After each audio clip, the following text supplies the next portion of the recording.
With absolutely nowhere to go, and just $19 left to his name, Judd Mercer sought refuge from a heavy downpour inside the old Marlow Junction auction house. At 19, he had been navigating life outside the foster system for a year, carrying everything he owned: a duffel bag with 2 shirts, a broken phone, and a folder of baffling documents he couldn't decipher. He had no parents to call, no apartment waiting, no truck parked outside with his name on the title. He had only the rain, and the auction house had a roof. He sat in the back row, soaked to the shoulders, just trying to get warm and dry before the next bus to nowhere in particular. He wasn't there to buy anything. People who own nothing don't go to auctions to shop. They go because folding chairs are free and the heater works. The auctioneer that day was a wiry man named Hollis Vance, who had been calling sales in that county for almost 30 years and knew exactly which lots were worth a bidding war and which ones were dead weight nobody wanted. Most of what came up that afternoon was unremarkable: a foreclosed garage full of tires, 2 acres of swampy bottom land, a stack of unpaid storage units. Then Hollis read off a lot number that made half the room laugh under their breath. Lot 41, one abandoned rail car sitting on a narrow strip of tax-forfeited spur land behind Tanner Road. County took the parcel for unpaid back taxes 11 years ago, cleared the liens itself, no buyers since. Sold as is where is parcel and rail car together. Opening bid $4. Nobody raised a hand. A man in the 3rd row muttered that the thing had been rusted shut since before his daughter was born. Someone else said the county should pay people to haul it off, not the other way around. Judd didn't know what made him do it. Maybe the way Hollis said sold as is where is, like it meant nobody would ever ask him a single question about where he planned to sleep that night. He raised 2 fingers the way he'd seen on television and said, $4. The room went quiet just long enough for Hollis to bang the gavel before anyone could decide whether to laugh. Sold, young man in the back, $4, lot 41. Judd walked out of that auction house owning something for the first time in his life. It wasn't much, it might not even open, but it was his, and no caseworker, no foster family, no shelter intake form could take it away from him. If stories of second chances, hidden legacies, and quiet acts of courage matter to you, take a second to like this video and subscribe to the Morrow page. We post a new emotional story like this one every single day. The road that led Judd to that auction house had not been kind to him. He had grown up moving between 6 different homes by the time he turned 12, none of them lasting long enough for him to learn where the light switches were before he was moved again. His mother had struggled with addiction for most of his childhood and lost custody when he was 8. His father had never been more than a name on a birth certificate. By the time Judd aged out of the system at 18, he had a backpack, a high school equivalency certificate, and a check from the state that covered exactly 1 month of a cheap motel room. He had worked where he could, washing dishes at a diner outside Harrisburg, loading trucks at a warehouse that let him go after 3 weeks because the contract ran out, picking up shifts wherever someone would take a kid with no references and no permanent address. He slept in a bus station for 9 nights once in October when the temperature dropped low enough that he learned to sleep sitting up so no one would notice he had nowhere else to go. A security guard there had eventually told him, not unkindly, that he couldn't keep coming back, and Judd had nodded and said, okay. The way he'd learned to say okay to almost anything, because arguing never changed where he ended up sleeping. There had been a transitional housing program for a while, the kind of state paperwork called independent living support, but the waiting list was long and the rules were strict, and Judd had aged out before a bed ever opened up for him. A caseworker named Diane, the only adult in the system who had ever seemed to genuinely worry about what happened to him after 18, had given him a printed list of shelters along the bus route south and told him to call if things got bad enough that he needed to. He had kept the list folded in his duffel bag for months without calling a single number on it. Calling felt like admitting something he wasn't ready to admit. By the time he reached Marlow Junction, a town of less than 3,000 people tucked into the hills where the old coal and rail lines used to run, he had 19 pound, a duffel bag, and a stubborn refusal to ask anyone for help. He hadn't earned. He hadn't even meant to stop there. The bus that was supposed to take him toward a warehouse job, 2 counties over, had broken down on the state route outside town, and rather than wait 3 hours for a replacement, Judd had simply started walking, following the first gravel road that looked like it led somewhere instead of nowhere. He found the rail car the next morning, walking the half-mile out past Tanner Road because the auction clerk had given him a slip of paper with a location scrawled on it and nothing else. The spur was a dead-end track, swallowed by waist-high grass, and soon became a mass that had pushed up through the ballast stones over decades of neglect. The car itself sat crooked on rusted wheels that had sunk slightly into the earth, its paint long faded to a color that wasn't quite green and wasn't quite gray anymore. Both sliding doors were sealed shut, the locking bars frozen with rust so thick they looked like they had grown there rather than been built. Judd stood in front of it for a long time before he tried the door. I wasn't thinking about treasure. He was thinking about whether the roof leaked and whether there was enough metal between him and the wind to get through one more cold night without a shelter bed. He pulled at the locking bar until his palm split. It didn't move. He tried a length of pipe he found in the weeds as a lever. It bent before the bar gave an inch. He tried hammering it with a rock, then bracing his foot against the wheel housing and pulling with both hands until his shoulders burned. The bar held fast. 30 years of rust fused into something closer to stone than metal.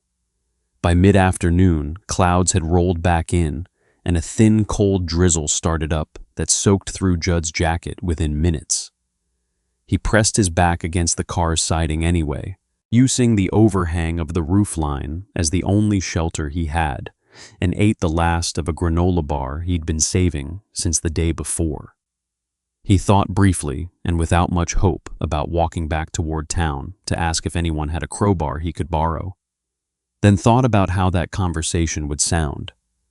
A stranger with no address asking to borrow tools for a rail car nobody believed could be opened, and decided to keep trying on his own a little longer. By the time the sun started dropping behind the ridge, Judd sat down on the gravel beside his $4 rail car, hungry, exhausted, and no closer to getting inside than he had been that morning. He pulled his knees up to his chest, more out of habit than cold, and stared at the locked door like it was just one more thing in his life that had decided, without asking him, not to let him in. That was when Walt Henley found him. Walt was 71, a retired diesel mechanic who had spent more than 20 years keeping the rail yard equipment running before the last freight company pulled out of Marlow Junction for good in the mid-1990s. He still walked the old spur most evenings out of habit, the way some men walk a dog even after the dog is gone. He stopped his truck on Tanner Road when he saw a young man sitting alone next to the car everybody in town called the dead boxcar. "You're the one who bought it," Walt said. It wasn't a question. Word traveled fast in a town that size. $4, Judd said, like he still couldn't believe it himself. Walt studied the rust on the locking bar, the bent pipe in the grass, the split skin on Judd's palms. "You planning on sleeping in there, if I can get it open?" Walt didn't ask why a boy Judd's age didn't have anywhere better to sleep. He'd lived long enough to know some questions didn't need asking, and some answers a person shouldn't have to give twice in one day. He went back to his truck, pulled out a breaker bar and a can of penetrating oil older than Judd was, and got to work without another word. It took both of them almost an hour, soaking the bar, hammering, working the lever back and forth, a fraction of an inch at a time. When the door finally screamed open on its track, a smell rolled out that neither of them expected. Not rot, not mildew, but dust and old paper, and something faintly like machine oil, as if the inside of that car had been sealed away from time itself. What the light from Walt's flashlight found inside made them both go still. The interior hadn't been stripped or scavenged the way every other abandoned railcar in 3 counties had been. It looked instead like someone had simply stepped out one day and never come back. A narrow fold-down table was still set near the far wall with a chipped enamel cup and a stack of papers weighted down by a brass paperweight shaped like a locomotive wheel. 2 leather suitcases sat stacked in a corner, buckles green with age. A row of tools hung on a pegboard, each one in its outline, none of them missing. Black and white photographs were pinned along one wall. Men in striped overalls standing in front of engines, dates scrawled in pencil along the white borders. A small cot was folded against the wall opposite the table. A wool blanket still tucked over it with military precision, as if its owner expected to come back and use it again that same night. Walt ran his flashlight slowly across a calendar still nailed above the tool pegboard. Its pages never turned past a month, some 30 years gone. A coffee tin on a shelf held a handful of pencils and a railroad company pocket watch. Its hands stopped at 6:15. Everything in that car had the strange suspended quality of a room photographed mid-breath, untouched by the decades that had rusted everything around it on the outside. "Lord," Walt said quietly, "somebody lived in here." He said it the way a man says something he's only half ready to believe. His flashlight beamed steady on the cot, on the calendar, on the small, careful order of a life that had simply stopped one day without explanation. Judd stepped inside slowly, the way a person walks into a room they're not sure they're allowed to be in. 30 years of dust lay over everything in a fine, undisturbed gray layer, like snow that had fallen indoors and simply stayed. He had bought a place to sleep. He was starting to understand he might have bought something else entirely. Word that Judd had opened the rail car moved through Marlow Junction faster than he expected for a town that small. By the next afternoon, an older woman who ran the hardware store on Main Street stopped him outside the post office, looked him over and said, "You're the one staying in Price's old car." "Whose car?" "Alden Price's. Engineer used to work the spur before the company pulled out. Man just about vanished one day. Must be 30 years back now. Nobody ever cleared his things out because nobody ever had the nerve to go in there." She studied Judd for a long moment, the way people in small towns study anyone new before deciding whether to trust them. "You be careful what you go digging up in that car, son. Some folks around here would rather that history stayed buried." She didn't explain further, and Judd didn't push. He had learned in 19 years of being moved from place to place that people offered exactly as much as they wanted to, and nothing more. Over the next several days, while he scraped together meals from a part-time shift washing dishes at the Lucky Spoon Diner downtown, Judd kept returning to the rail car each night, clearing dust, organizing what he found, patching the worst gaps in the siding with sheet metal. Walt helped him scavenge from a salvage yard for almost nothing. It was during one of those evenings, while sweeping out a stretch of warped flooring near the back wall, that his broom caught on a board that didn't sit quite flush with the rest. He knelt down and pressed on it. It gave, just slightly, with a hollow sound the boards around it didn't make. He worked his fingers into the gap at the edge and pried upward, and the board lifted free more easily than rusted wood had any right to, as if it had been set there to be removed rather than nailed down to stay. Beneath it, the floor frame had been hollowed out deliberately, the cut edges still showing the faint, even marks of a handsaw rather than decay. Underneath, wedged into a shallow compartment built into the floor frame itself, Judd found a metal strongbox, a leather satchel gone stiff with age, and a bundle of letters tied with twine that had gone brittle enough to crumble at the knot. His pulse picked up before he understood why. Nobody hides things that carefully by accident. His hands shook a little as he opened the strongbox. Inside were several $100s in old bills, a stack of railroad bonds with the company seal still legible, and a thick folder of documents, deeds, survey maps, and copies of letters addressed to a county land office that, as far as Judd could tell, had never been sent. He didn't understand most of what he was looking at, but he understood enough to know that a man named Alden Price hadn't just disappeared. He had hidden something, and he had hidden it carefully in a place he must have believed someone someday would find. Judd carried the letters in the folder to the county records office 2 days later, partly out of curiosity and partly because he had nowhere else to take a question that large.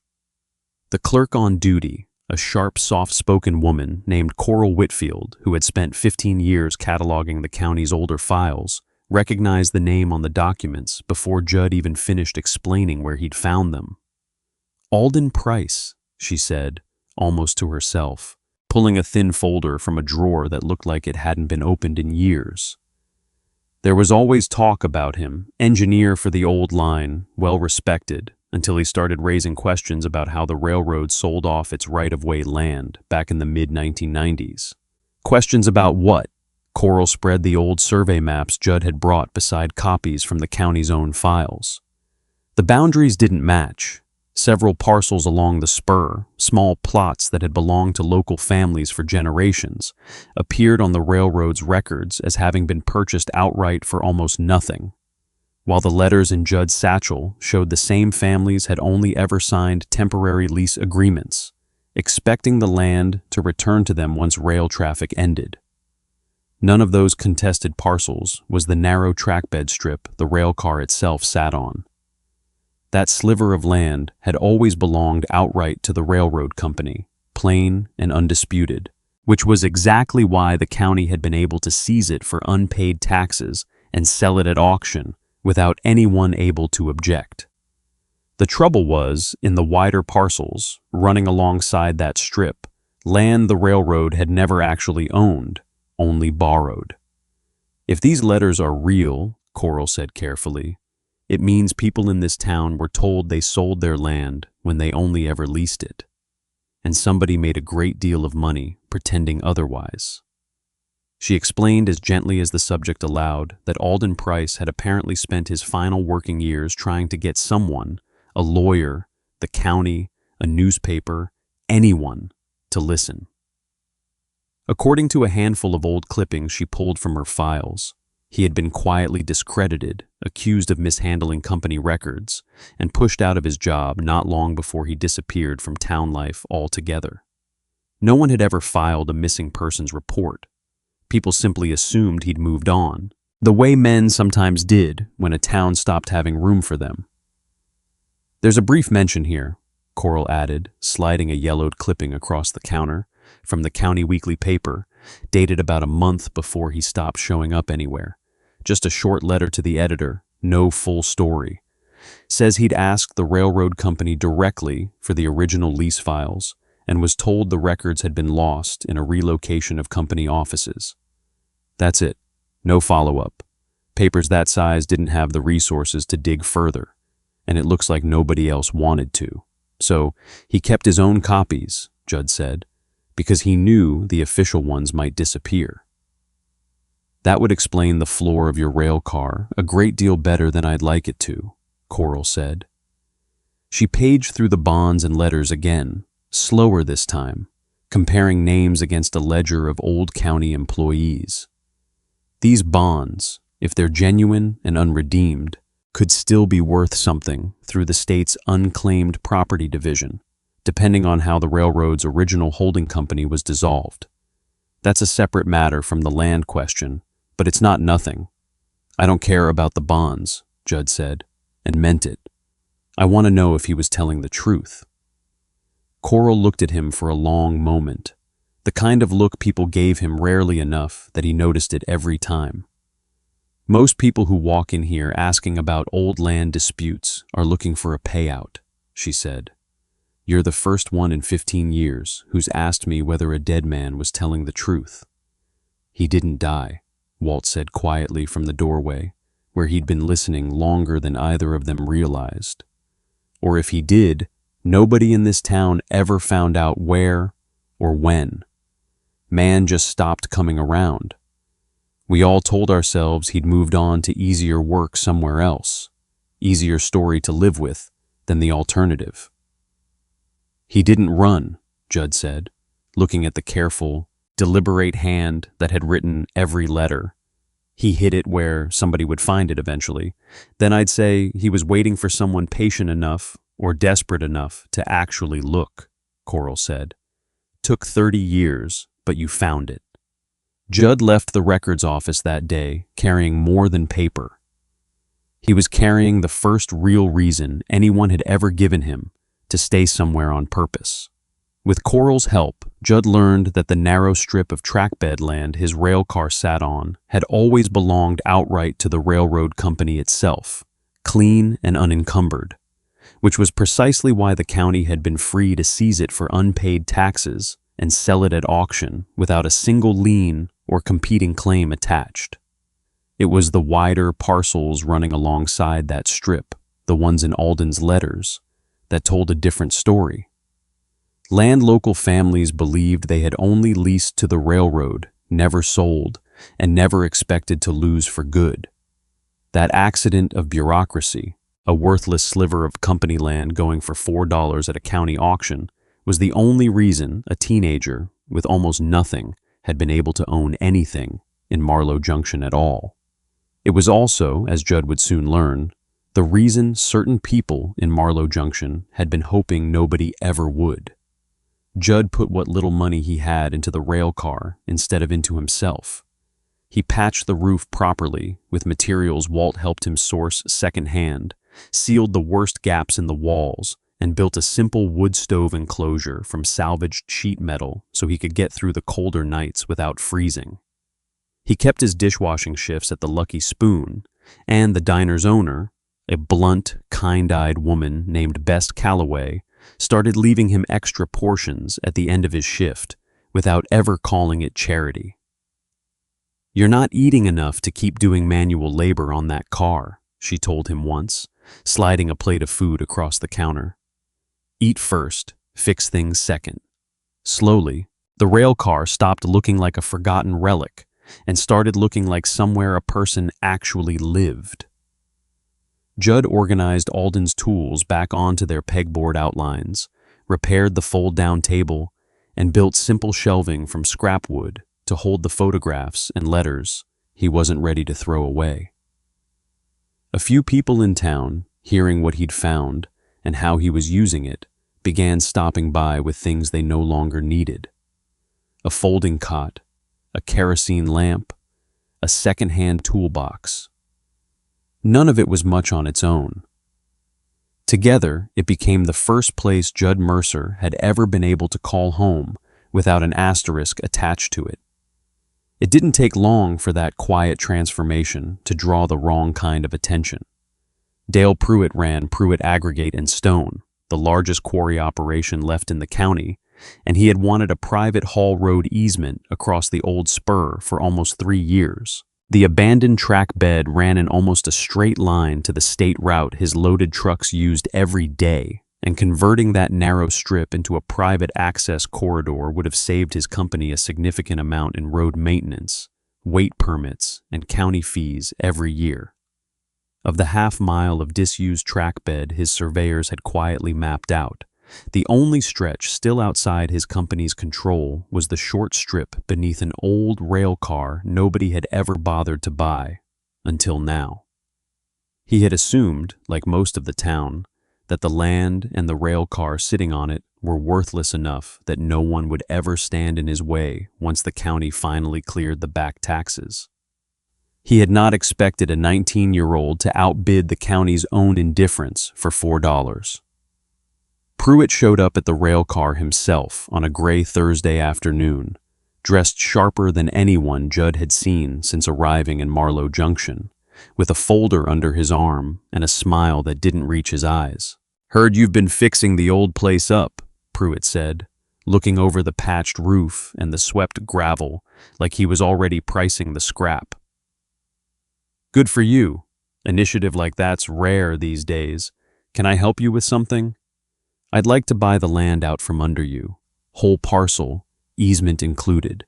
I'll pay you fair money for it, more than fair, honestly, given what you put in." He named a figure that was, to Judd, an almost unimaginable amount of cash. You walk away with real money in your pocket instead of a rusted boxcar in the weeds.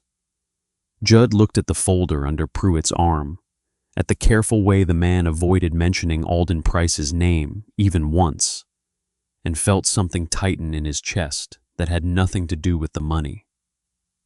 "I'll think about it," he said, which was the only answer that bought him time to think at all. He did not, in fact, think about selling. "I thought about the letters in the satchel and about a man who had hidden evidence in the floor of this car instead of just walking away with whatever money he could have made by staying quiet." The offer changed nothing about how Pruitt's company began treating the rail car's existence. Within a week, a registered letter arrived from a law office in the county seat, addressed to Judd by name, questioning the validity of the auction sale itself, and suggesting that Lot 41 may have been listed in error, given unresolved questions about the parcel's chain of title. It was the kind of letter built to frighten someone with no lawyer and no money into simply giving up.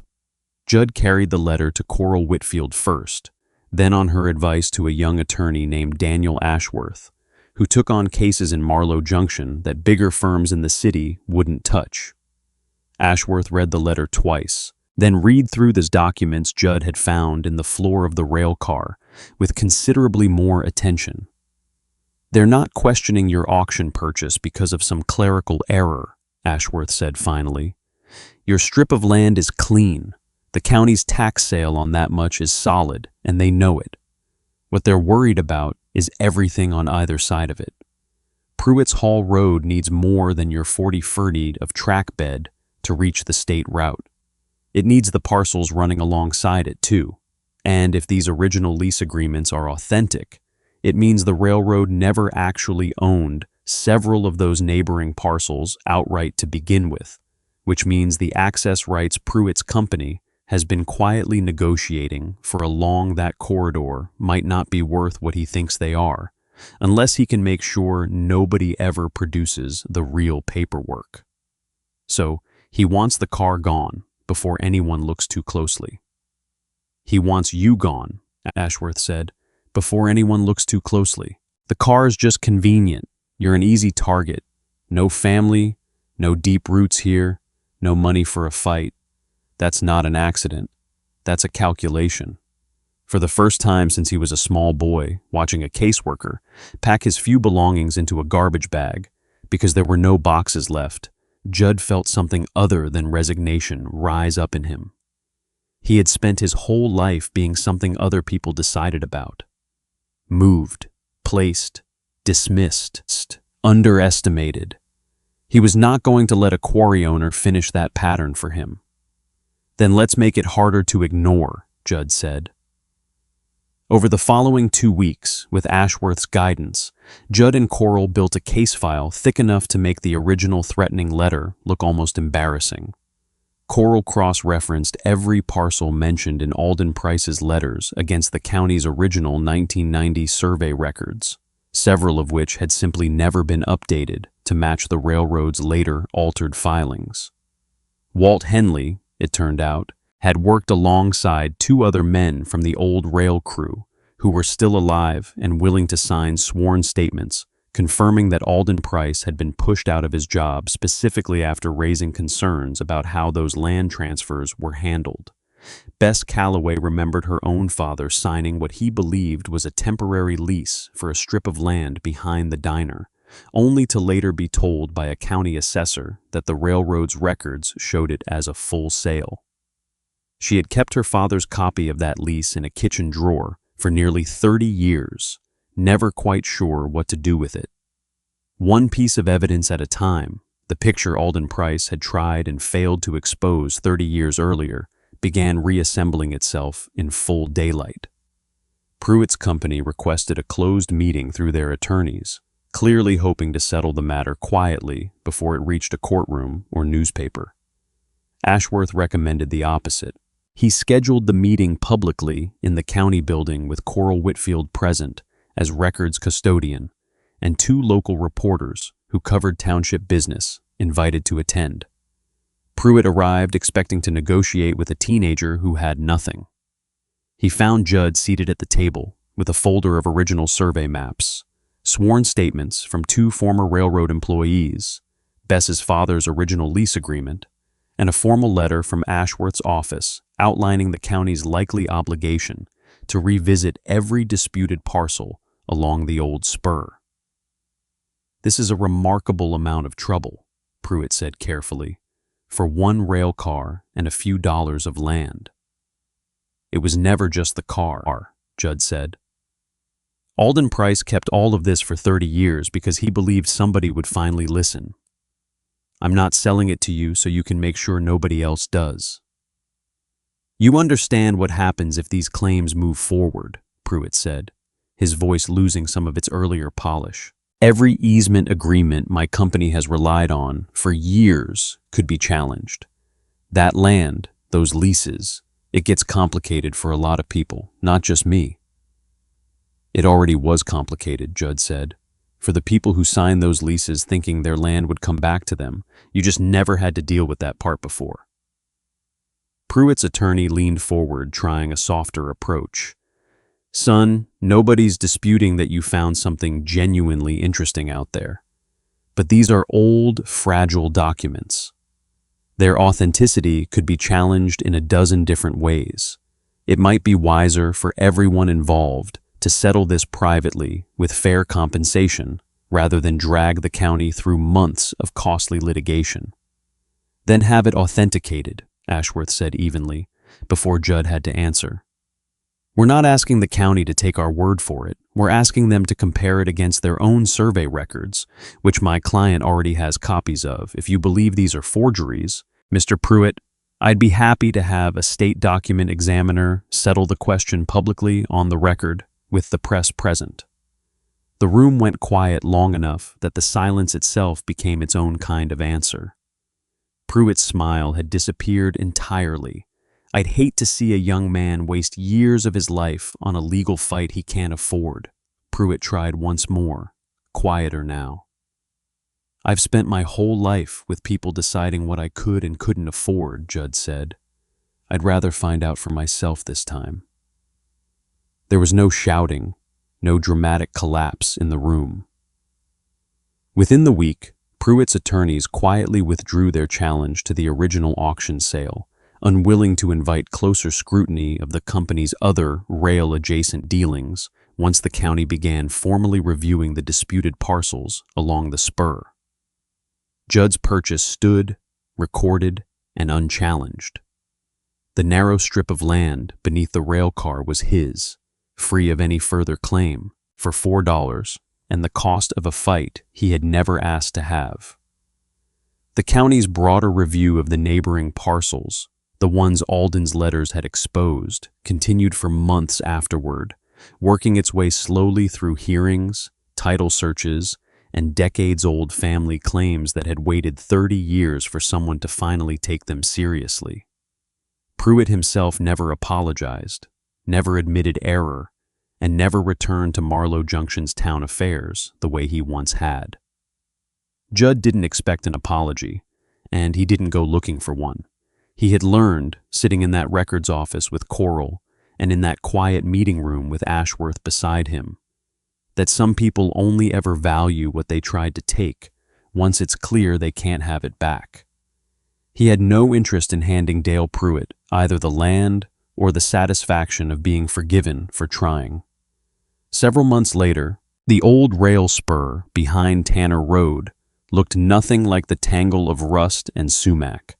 It had been the day Judd Mercer first walked out to it.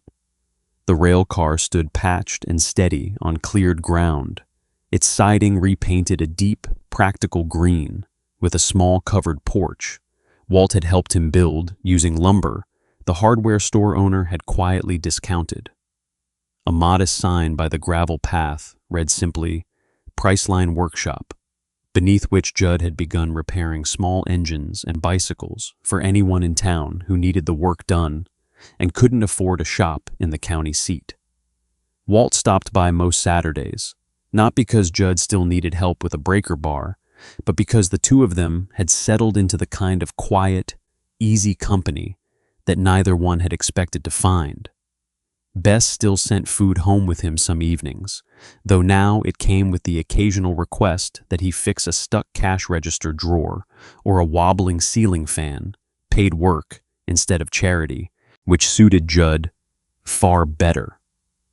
Coral Whitfield had started bringing him county history files on slow afternoons, convinced there were more stories like Alden Price's buried in record boxes nobody had opened in decades, and that Judd, of all people, had earned the right to be the one who finally opened them. Alden Price's photograph still hung on the inside wall, no longer hidden under dust, but framed properly, alongside a short printed page Coral had helped him write, explaining who the man had been and what he had tried to protect. The county, prompted by the case Judd's documents had forced into daylight, formally reopened review of several disputed land parcels along the old line, and two elderly families in town received confirmation, decades late, that portions of their land had never legally left their names at all. One of those families, the Holcombs, drove out to the workshop themselves just to shake Judd's hand, an older man with weathered hands telling him simply, "My father waited 30 years to hear somebody say that land was always ours.